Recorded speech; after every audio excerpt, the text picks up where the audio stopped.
একদা নবী করিম সাল্লাল্লাহু আলাইহি ওয়াসাল্লাম মক্কার একজন কাফেরের নিকটে ইসলামের দাওয়াত নিয়ে গেলেন। তার কাছে গিয়ে তাকে মায়ার কণ্ঠে ডেকে বললেন, হে অমুক ব্যক্তি, তুমি যে পথে আছো সেই পথটি ভুল। ইসলাম ধর্মই হচ্ছে একমাত্র সত্য এবং শান্তির ধর্ম। সুতরাং তোমরা পূজা পাঠ ছেড়ে ইসলাম ধর্ম কবুল করো। মহান আল্লাহ রব্বুল আলামিন তোমাদের পূর্বের সমস্ত গুনাহগুলো মাফ করে দিবেন। সেই ব্যক্তি নবী করিম সাল্লাল্লাহু আলাইহি ওয়াসাল্লামের কথা শুনে অট্টহাসি শুরু করলো এবং তাকে তাচ্ছিল্য রূপে বলল, তুমি কি পাগল? এতদিনের ঐতিহ্য এবং পূর্বপুরুষ থেকে আমরা যে ধর্মটি পেয়েছি সেটি পরিত্যাগ করে তোমার এই নতুন প্রচলিত ধর্ম শুরু করব? কখনোই না। তার সাথে সাথে তার আশেপাশের সাথী সঙ্গীরাও তার সাথে মজা করে বলতে লাগলো, হে মোহাম্মদ, এতদিন তোমাকে ভালো ভাবতাম, কিন্তু তুমি শেষমেশ এরকম করবে আমাদের জানা ছিল না। তুমি যদি এখন আমাদের কাছ থেকে চলে না যাও তাহলে আমরা তোমাকে অপমান করে ঘাড় ধাক্কা দিয়ে বের করতে বাধ্য হব। আর তোমার এই মিথ্যা ধর্মের বিজ্ঞাপন এবং প্রচার প্রসার যদি বন্ধ না করো তাহলে পাগল আখ্যায়িত করে তোমাকে মক্কা নগরী থেকে বের করে দেওয়া হবে। নবী করিম সাল্লাল্লাহু আলাইহি ওয়াসাল্লাম তাদেরকে পুনরায় বোঝাতে শুরু করলেন, কিন্তু তারা কিছুতেই বুঝতে চাইল না। তিনি যখন দেখতে পেলেন তারা কিছুতেই মানছে না এবং হাজার বোঝালেও তারা বুঝবে না, তখন তিনি মন খারাপ করে সেখান থেকে চলে আসলেন। তিনি অন্যত্র ইসলাম প্রচারের লক্ষ্যে মক্কা শহরের পথ দিয়েই হাঁটতে লাগলেন। হাঁটতে হাঁটতেই হঠাৎ তিনি দেখতে পেলেন সেই পথের একটু দূর দিয়ে একজন বৃদ্ধা মহিলা মাথার উপরে একটি ভারী বোঝা নিয়ে হেঁটে হেঁটে কোথাও যাচ্ছেন। দেখে মনে হচ্ছিল মহিলার বয়স এতটাও কম ছিল না। অন্যদিকে বোঝাটি ভারী হওয়ার কারণে সে হাঁটতে পারছিল না, তারপরও এক পা দু পা করে অনেক কষ্ট করে হাঁটছিল। মায়ার নবী মুহাম্মদ সাল্লাল্লাহু আলাইহি ওয়াসাল্লামের বিষয়টি দেখে আর সহ্য হলো না। তিনি এক দৌড়ে সে বৃদ্ধার কাছে গেলেন। সেই বৃদ্ধা মহিলার কাছে গিয়ে নবী করিম সাল্লাল্লাহু আলাইহি ওয়াসাল্লাম তাকে জিজ্ঞাসা করলেন, মা, আপনার কোনো সাহায্য লাগবে কি? বৃদ্ধা মহিলা নবীজির কথা শুনে তার মুখের দিকে তাকিয়ে রইল। সে বোঝা বইতে বইতে এতটাই ক্লান্ত হয়ে গিয়েছিল যে তার মুখ থেকে আর কথা বের হচ্ছিল না। নবী করিম সাল্লাল্লাহু আলাইহি ওয়াসাল্লাম বিষয়টি বুঝতে পেরে তার কিছু বলার আর অপেক্ষা করলেন না। তার মাথার উপর থেকে বোঝাটি নিয়ে নিজের মাথায় নিয়ে নিলেন এবং বোঝা মাথায় নিয়ে তিনি আর দাঁড়িয়ে রইলেন না। বৃদ্ধা মহিলা যে উদ্দেশ্যে রওনা দিচ্ছিলেন সেদিকেই তিনি হাঁটতে লাগলেন। নবী করিম সাল্লাল্লাহু আলাইহি ওয়াসাল্লাম কিছুটা দূরে গিয়ে দেখলেন বৃদ্ধা মহিলা অনেকটাই পিছনে পড়ে গিয়েছে। তার বয়সটা একটু ভারী হওয়ার কারণে সে এতটাও দ্রুত হাঁটতে পারছে না। তাই নবী করিম সাল্লাল্লাহু আলাইহি ওয়াসাল্লাম তার জন্য অপেক্ষমান হয়ে একটু দাঁড়ালেন। বৃদ্ধা মহিলা যখন নবী করিম সাল্লাল্লাহু আলাইহি ওয়াসাল্লামের নিকটে পৌঁছল, ক্লান্ত স্বরে গলা কাঁপতে কাঁপতে বলে উঠল, বাবা, চলো আমরা ওই গাছের নিচে গিয়ে একটু বসি। আমি অনেকটাই ক্লান্ত হয়ে পড়েছি, এখন আর হাঁটতে পারছি না। নবী করিম সাল্লাল্লাহু আলাইহি ওয়াসাল্লাম তার কথায় আর কোনো আপত্তি করলেন না। বৃদ্ধার কথা মতোই পথের ধারেই একটি গাছের ছায়ার নিচে বসলেন এবং সেই বৃদ্ধা মহিলাটিও নবী করিম সাল্লাল্লাহু আলাইহি ওয়াসাল্লামের পাশে গিয়ে সেই গাছের ছায়ার নিচে বসলো। সেখানে বসার পরে নবী করিম সাল্লাল্লাহু আলাইহি ওয়াসাল্লাম সেই বৃদ্ধা মহিলাকে উদ্দেশ্য করে বললেন, আপনার যতটুকু ইচ্ছে এখানে বসে বিশ্রাম নিতে পারেন, আমি আপনার সাথেই আছি এবং আপনি চাইলে কিছুক্ষণ ঘুমিয়েও নিতে পারেন। আপনার সমস্ত আসবাবপত্র আমি পাহারা দিব ইনশাআল্লাহ তাআলা। বৃদ্ধা মহিলা তার কথার উত্তর দিয়ে বলল, না বাবা, এখানে বসে কাজ নেই, আমার গন্তব্যস্থানে পৌঁছলে আমি সেখানে গিয়ে বিশ্রাম নিব, আপাতত পথ চলতে শুরু করো।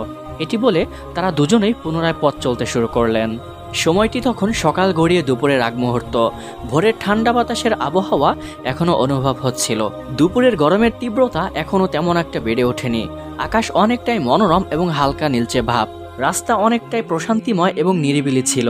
তাছাড়া আরব দেশের অধিবাসীরা তৎকালীন যুগে অধিকাংশ সময়ই সকালে বা বিকেলে সফর করত।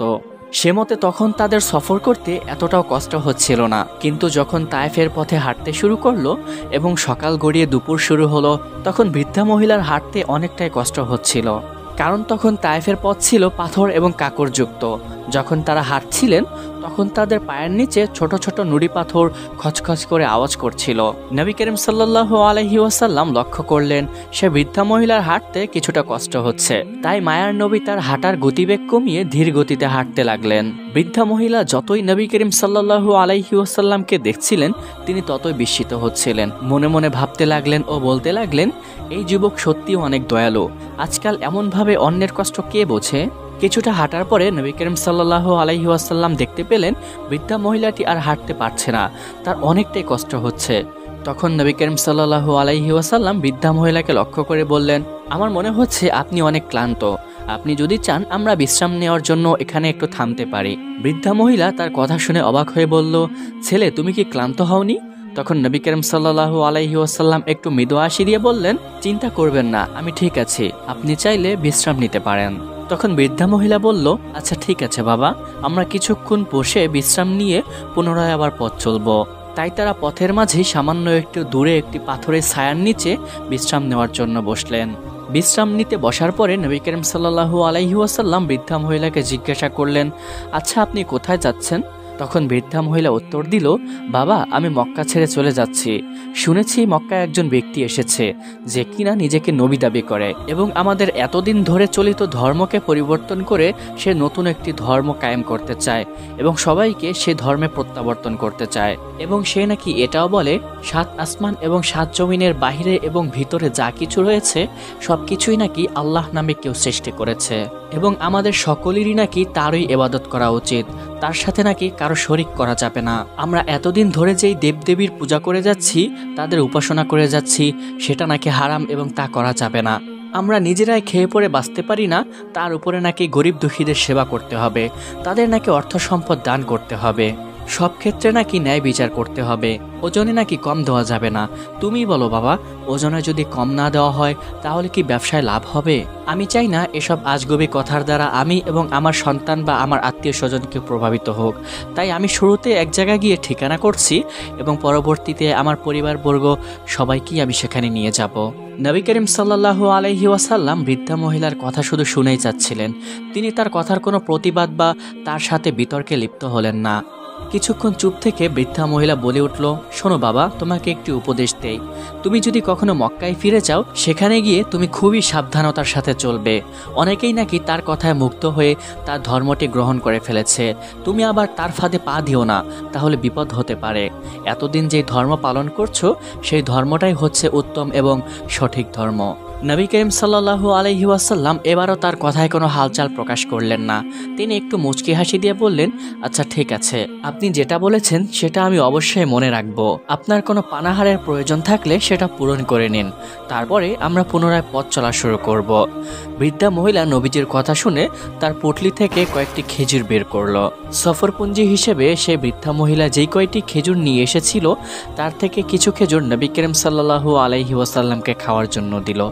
কিন্তু নবী করিম সাল্লাল্লাহু আলাইহি ওয়াসাল্লাম সেই খেজুরগুলো না খেয়ে তাকে পুনরায় ফেরত দিয়ে বললেন, আপনার প্রয়োজন থাকলে আপনি এগুলো খেয়ে নিন, আমি ঠিক আছে, এই মুহূর্তে আমার কিছু খাবার অথবা পান করার প্রয়োজন নেই।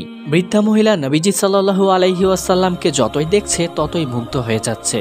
একে তো কোনো পারিশ্রমিক ছাড়াই এমন মুমূর্ষময় অবস্থায় এত ভারী একটি বোঝা বহন করছে, তার উপরে আবার বিশ্রাম নেওয়ার সময় খাবারও দিচ্ছে, কিন্তু সে গ্রহণ না করে নিজের কথা না ভেবে সে বৃদ্ধার কথা ভেবেই তাকে পুনরায় ফেরত দিচ্ছে।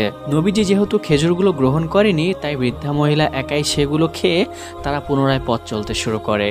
কয়েক ঘন্টা হাঁটার পরে যখন তারা তায়েফের কাছাকাছি পৌঁছালেন, তখন আকাশের রং একটু লালচে হতে শুরু করেছিল। সন্ধ্যা নামার আগেই তারা গন্তব্যে পৌঁছালেন। বৃদ্ধা হাঁটতে হাঁটতে এত ক্লান্ত হয়ে পড়েছিলেন যে তিনি বসে পড়লেন এবং হাঁপাতে লাগলেন। তখনই তিনি রাসূলুল্লাহ সাল্লাল্লাহু আলাইহি ওয়াসাল্লামের দিকে তাকিয়ে বলতে লাগলেন, তুমি সত্যিই অসাধারণ, তুমি আমার জন্য এত কষ্ট করলে অথচ কিছুই চাইলে না, এখন বলো তো তুমি কে? তখন রাসূলুল্লাহ সাল্লাল্লাহু আলাইহি ওয়াসাল্লাম একটু মৃদু হাসি দিয়ে বললেন, আমি মুহাম্মদ। বৃদ্ধা তার কথা শুনে অনেকটাই অবাক হয়ে গেল এবং বিস্ময়ের চোখে বড় বড় করে তার দিকে তাকাতে লাগলো। কিছুক্ষণ চুপ থাকার পরে বলতে লাগলো, তাহলে তুমি সেই মুহাম্মদ? আমি তো শুনেছিলাম তুমি অনেক খারাপ, কিন্তু তুমি আমার এত উপকার করলে যা আমি কোনোদিনও ভুলবো না, আর এমন কষ্ট স্বাভাবিকত কেউ কারো জন্য করবেও না। সত্যিই যদি তোমার ধর্ম এমন হয়ে থাকে তাহলে আমি তোমার ধর্ম কবুল করতে রাজি আছি। আমি শুধু একাই তোমার ধর্ম পালন করব বা তোমার ধর্ম গ্রহণ করব তা না, বরঞ্চ আমার আত্মীয় স্বজন, পাড়া প্রতিবেশী এবং আপনজন যারা আছে সকলকেই আমি দাওয়াত দিয়ে তোমার ধর্মের অনুসারী বানিয়ে ফেলব।